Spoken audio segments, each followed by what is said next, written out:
ये होली के दिन है दिवाली पर दुनिया का कचरा कोयला पैसा इनमें किसे कह के हम साफ सुथरा कर दी। हैप्पी होली या हैप्पी होली। कौन है रे? मुता पिया मुता घोटा तो नहीं है कौन का लड़का हो रे? ए भतर काटलो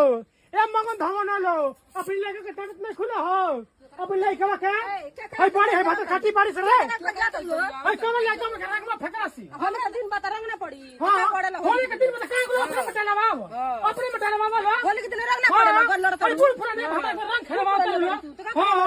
अपने भाटा से खेलवाओ लो खेल लो घर में रह जाला है बड़ी भतर काटी बारी से रे बुढ़िया बेला बुढ़िया रे हां फिसिया देबी बड़ी बुढ़िया के नोज बिया अरे तेरे खेलवाओ बतानी और तेरे खेल को बड़ी भतर काटी बिया रे और देख बुल हो अरे मंग जा रे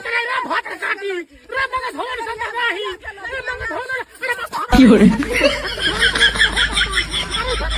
कौन से दादा रे मंग जा रे लो रे भतर काटो